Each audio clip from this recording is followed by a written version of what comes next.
Blessings, beloveds. Welcome to Sunday Night Alive. So happy to be here with you tonight on this Sunday, September 17th, 2023.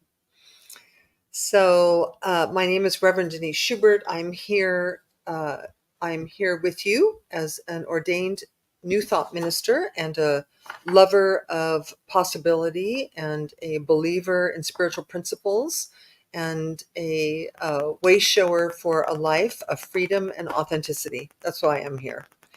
And I work at it myself every single day. And so I just love coming together in a forum where we can all discuss principles and practices. Tonight we're revisiting one of my favorite topics, which is creating something out of nothing, which is to say, can we come into life and invent or architect a life of our own personal design? Can we somehow transcend the poles of the world, all of it, the news, the conditioning, everything that has us limited? Can we transcend that to live a greater possibility? I absolutely say yes, we can, and we're here to talk about that tonight. So if you're here with me, please do check in.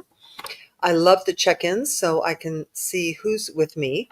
I know some of you, the new people, are shy, which is okay. That's okay too. You can be shy. You don't have to declare yourself.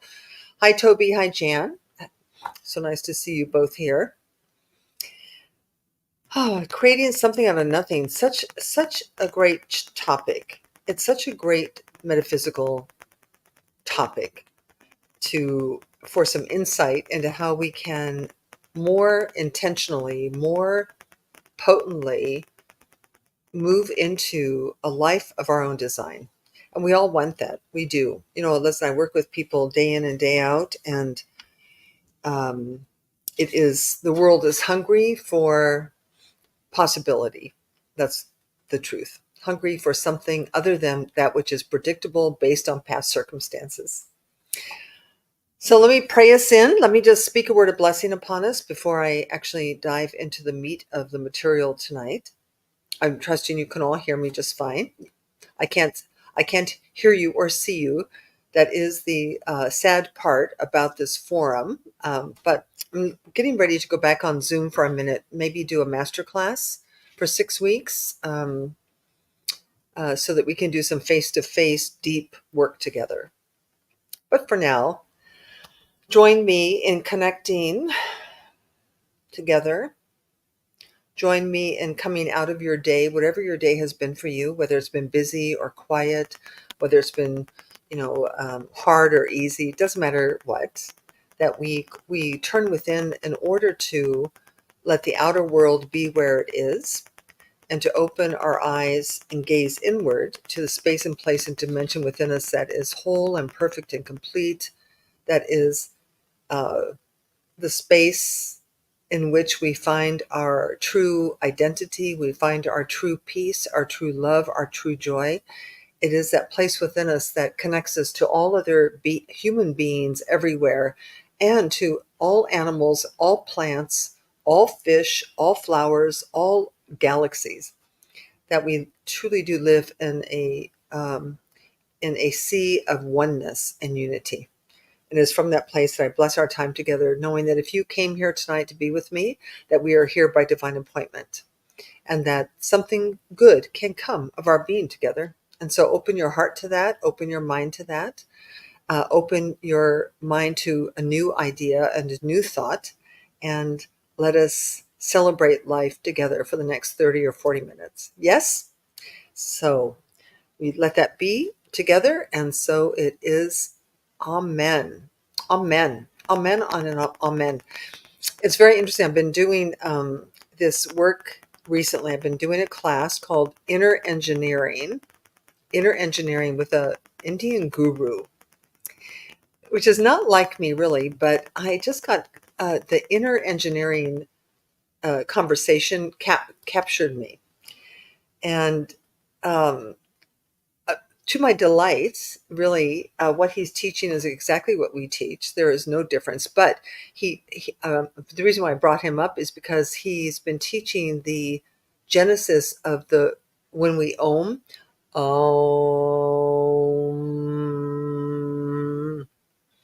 and he likened it to Amen. That Amen is also a derivative of the Om sound, which is, according to Indian theology and philosophy and teachings, is the sound of creation and a very healing sound for our bodies.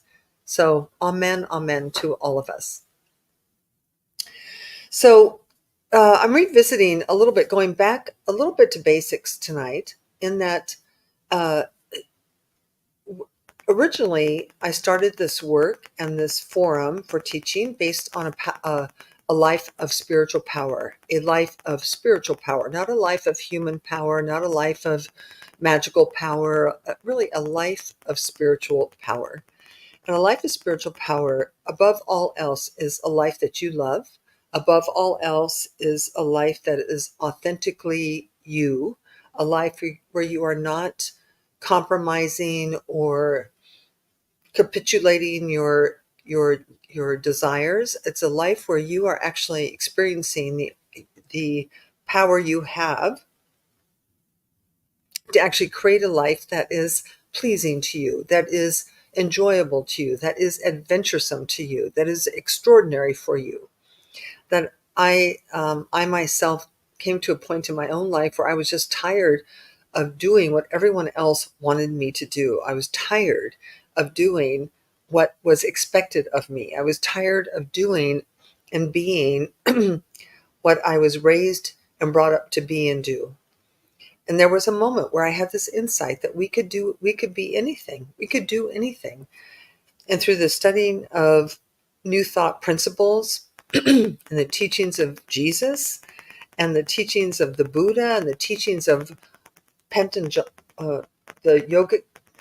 yogic teachings, that we never got the instruction book for life.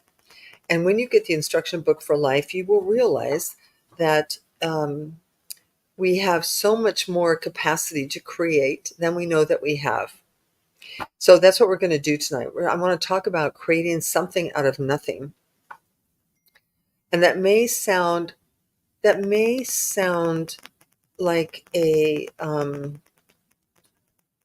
funny thing to say. How do you create something out of nothing?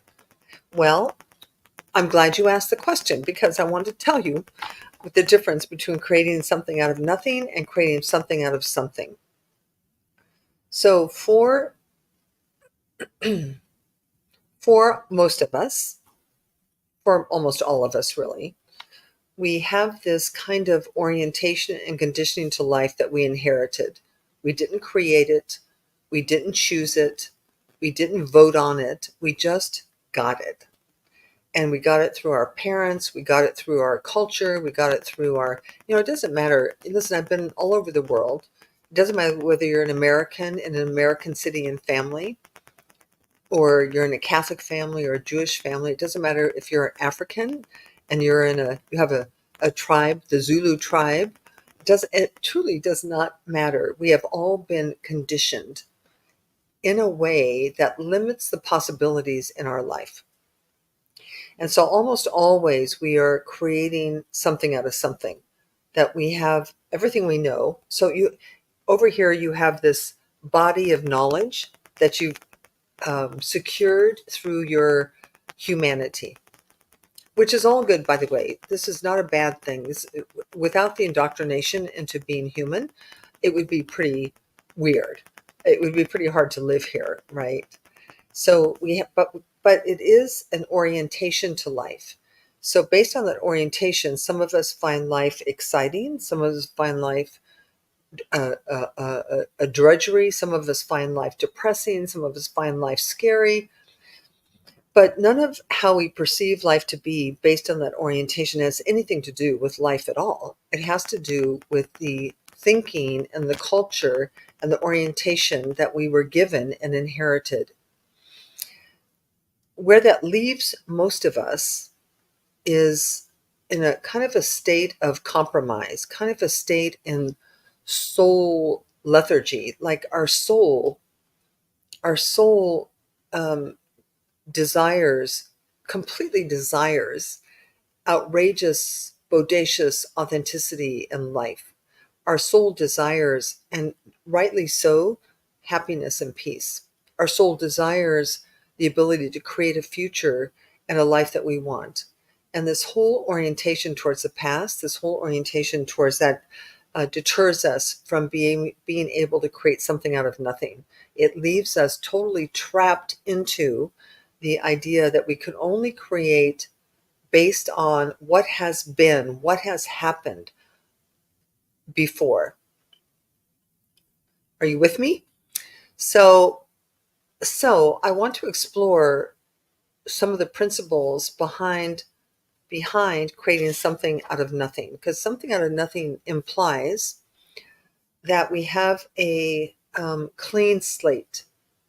We have a we went to home. Where do we go? We go to Hobby Lobby, or we go to Michael's and we buy a something to paint on. I'm blocking right now what those are called, a canvas, right? And on that canvas, if you're an artist, you know that you can paint anything you want. You have some paintbrushes or some pens, you have some, whatever you have, charcoal, and you can invent something. That is exactly the way that life should be. We should be in this moment inventing life, creating life, painting life the way that we want it to be. And that is what I'm calling really creating something out of nothing. Now, it's not an easy thing to do because it means you a little bit have to buck the system you're living in, because the manifested universe, so I'm going to go into a metaphysical moment here. The manifested universe, whether it's your individual personal life, whether it's the life of your family or the life of your church or the life of your community or the life of the world, that life, the way that it is today in this moment, is has been created by consciousness, or been created by thought, been created by hardly intimately held belief systems. And all of those belief systems, those thoughts, those cultural ideas come out of the past, all of them. There is not one new thing there. So, unfortunately, the unfortunate news, I suppose, is that we are all raised up in our own time and culture and the collective consciousness, so that what we believe to be true and real, what we believe to be possible, is governed by those past relationships and those past influences. And in order to create something out of nothing, those you have to move out of the realm of evidence-based living. So what do I mean by that? Evidence-based living. So most of us here, I did a workshop today, a little mini workshop today on creating a new possibility for life. And it requires that we move past the evidence that we have about ourselves. So most of us have evidence that we're smart enough to do this, but not this. We're educated enough to have this, but not this. We're loving enough to have this kind of relationship, but not this. And all of this, by the way, is based on your history. It's based on your parents modeling relationships for you. It's based on what you've embodied as a belief from your church or from the media. Listen, the media would have you believe, if you watch primetime television long enough,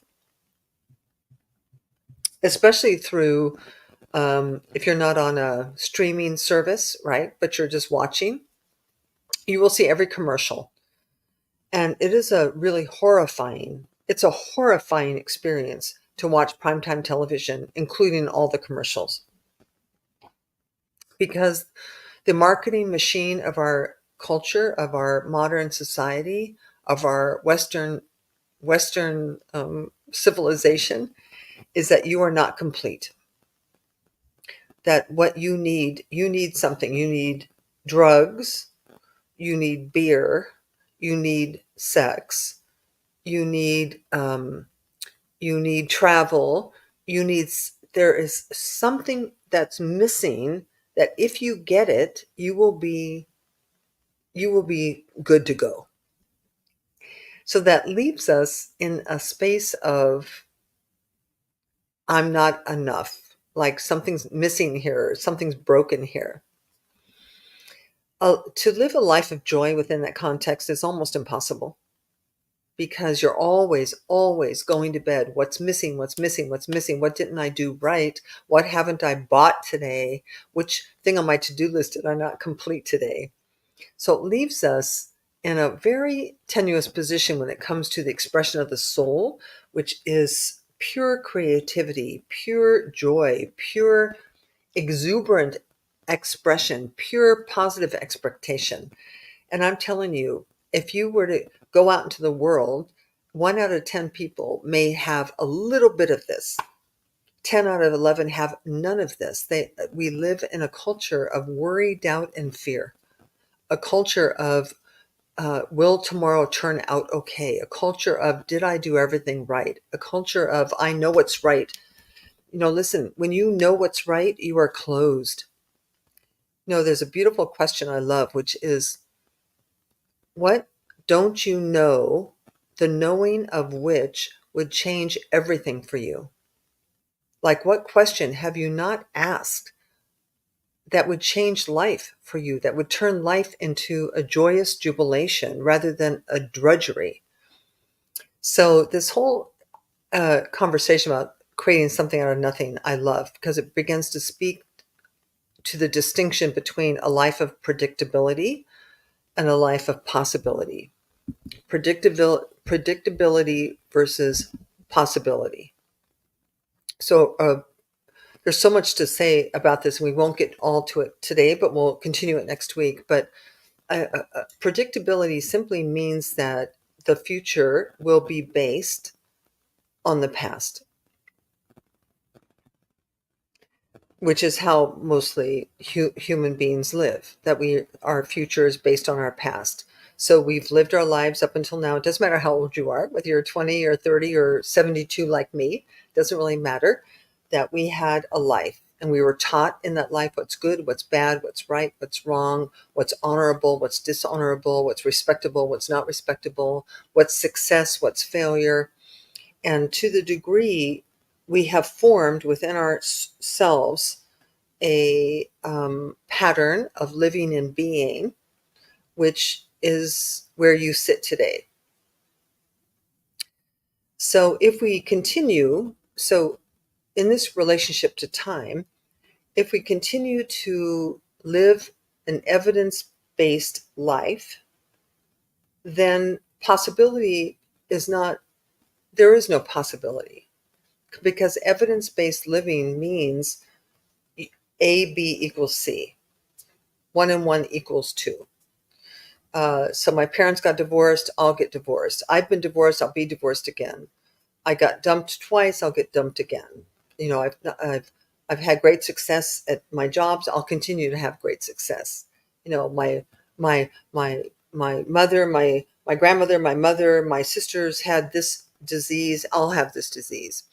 There is a continuity of consciousness that will happen unless we intervene intentionally. And the spiritual path that we follow in New Thought is that change your thinking, change your life. Think a new thought, have a new outcome. So we are mandated to struggle with internally, not with each other, but internally, we're mandated to struggle with our conditioning. We're mandated to fight against what we believe as real and true. We are mandated to open our minds and our hearts that maybe there's more than one way. Maybe there's unlimited possibilities. Maybe anything is possible for me. right? So, so one is we have to change our relationship to life itself and to time itself. Time first. So, what if you could show up? I'm going to come back to life itself in a moment. I'm still on time. But what if you could show up in life um, like a like a blank canvas?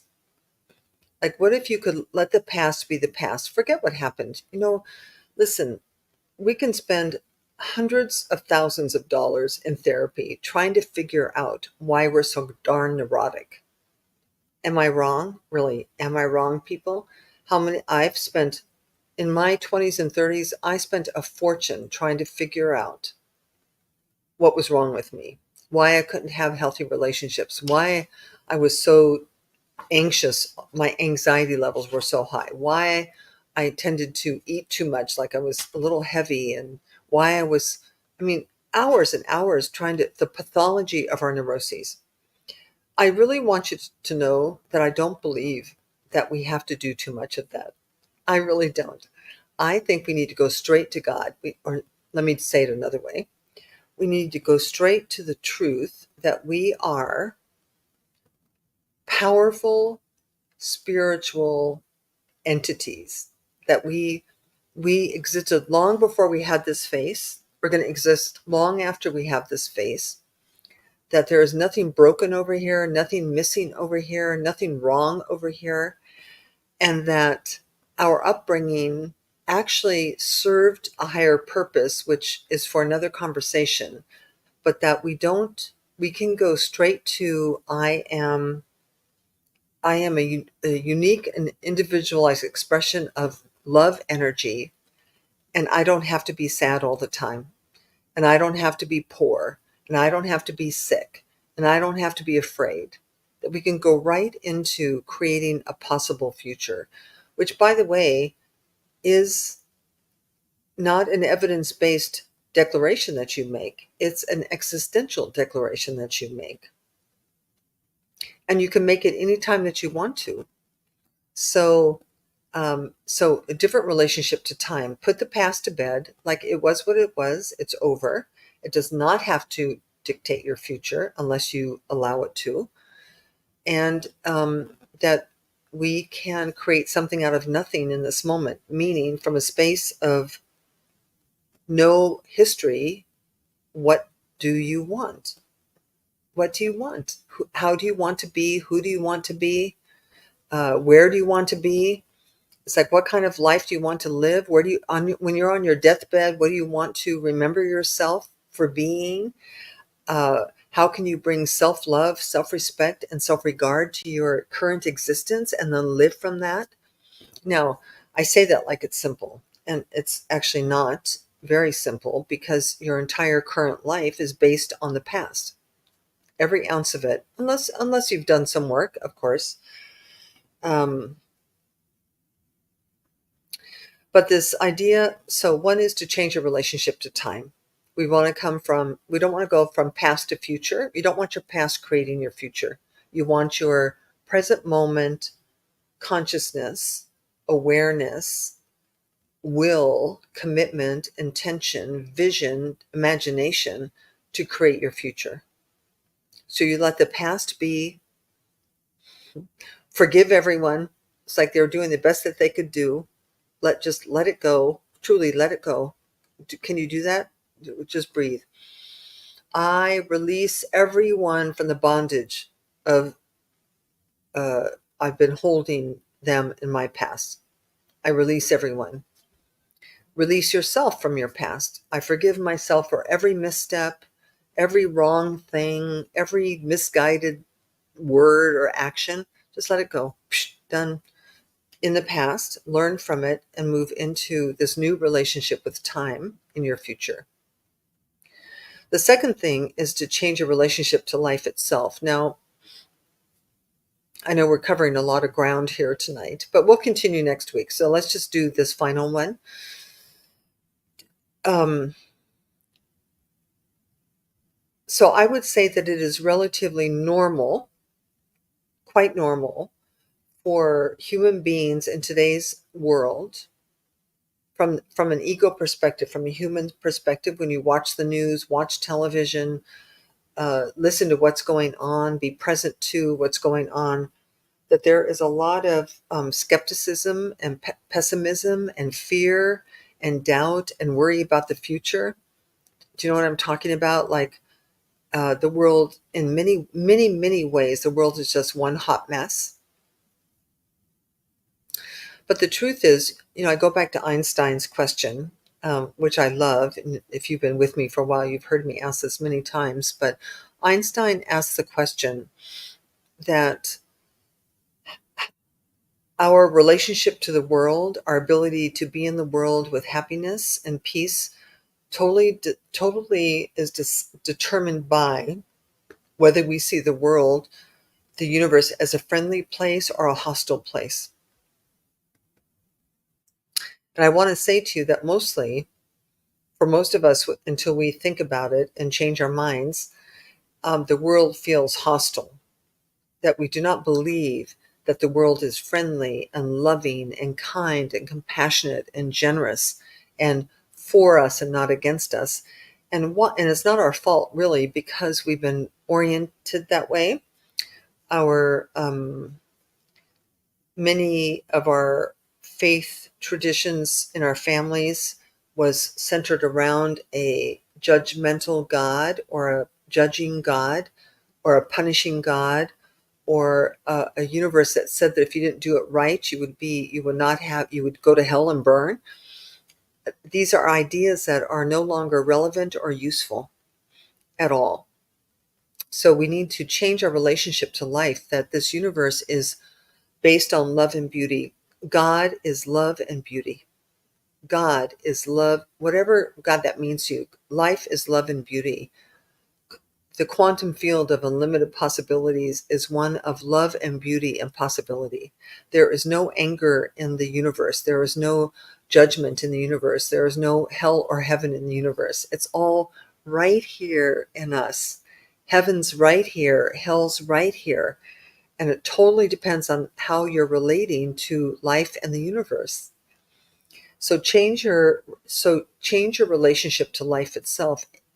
Come into life, see if you can, starting right now, come into life with a positive expectation. I expect love in life. I expect good things to happen. I expect answers to my prayers. I expect kindness from strangers.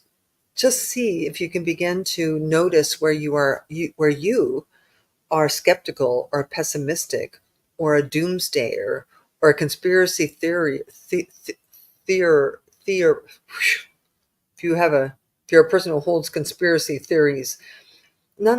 Human beings have created such a mess of consciousness here that we need to go back to the beginning, which is to go back into love. So we're covering a lot of kind of ground. I tend to pack it in, don't I? And finally, I'll just close with this tonight, and we'll continue next week, because I'm kind of going back to this science of possibility thinking. This science of leaning into really non compromise. I don't want us compromising on our authenticity and our happiness. So the science of spirituality is a science. It's not a woo-woo. It's not a woo-woo thing. In fact, I would say that that prior to the quantum physics, science is now proving all of this. This is no longer theoretical. With Jesus, it was theoretical. With the Buddha, it was theoretical. I mean, they were talking from a very deep spiritual space, of course, but there was no science to back them up. The sciences now are backing it up. So we don't have to have the questioning and the doubt that we have had in the past. Gravity is real, and God created gravity. The law of attraction is real, and God created the law of attraction. Thermodynamics is real, and God created thermodynamics. And the law of cause and effect is real. God created the law of cause and effect. that we as human beings created none of the sciences, that we are here merely to experience them, to enjoy them, to express them, to use them. We use electricity to light our houses. We use thermodynamics to fly in planes. We've learned so much about what God has done in terms of, planets and flowers and babies and the human body. Whoever created all of this is a genius, a super genius, a mega genius. So the science of spirituality, it is done, Jesus said, it is done unto you as you believe. If you believe the world is hostile, it is hostile. If you believe the world is loving, it is loving. I want you to get how simple this is in idea, maybe not so simple in practice. So the only thing that will shift, the only thing that will change your life is you. The only thing that will change the world is us. So I implore you this week to think about what it means to create something out of nothing. Like if you could do anything, if you could be any way, if you could feel any way you wanted, if you could create anything, if you could write that book or start that nonprofit or go work with animals or love like crazy, like not be afraid or anxious, to not be depressed. If anything were possible, I want you to play with possibility without limits, because the limits are all an illusion. It is our disbelief in the power of possibility that keeps possibility at bay. So practice, just begin to think, just really begin to question what you know, how you know it, why you know it, and then to very intentionally begin to question, is it true or is it not true? Can I trade this thought in for another thought? Can I trade this belief in for another belief?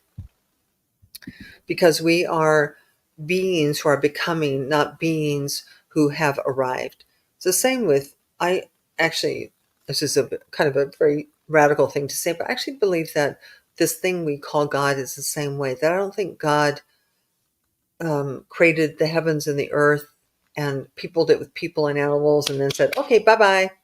Let's see what you can do.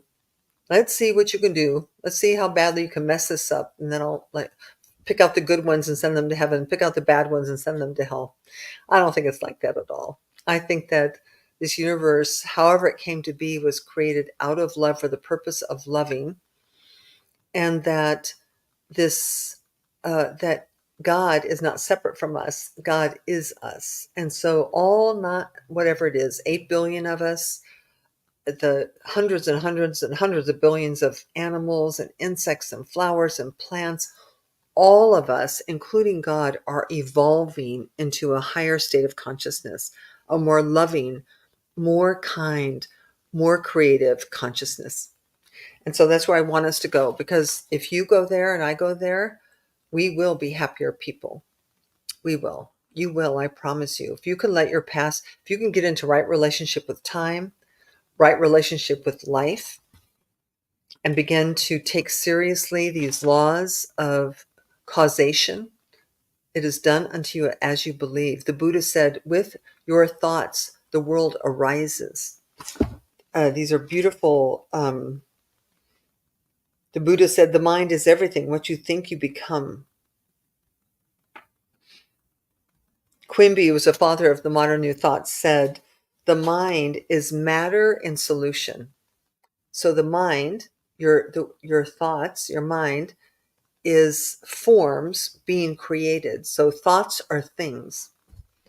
And equally, he said that forms are matter. The matter is mind in form. So I encourage you to believe this, to believe it, to practice believing it, and to see the results you produce. If it's all, you can't really take my word for it. You have to change your own mind, change your own thinking, change your own behavior, and see what happens. And we'll continue next week and see as we continue on this life of spiritual power and what it actually means to us individually and to all of us as a global community. Yes? Say yes. Say yes. I'm getting ready, I think, to teach a master class. So be prepared. I'm working on dates and what that might look like, but on Zoom so that we can actually be together face to face. So I'm excited about that. In the meantime, that just concludes our lesson for tonight. If you want to sign up for my newsletter, you can go to my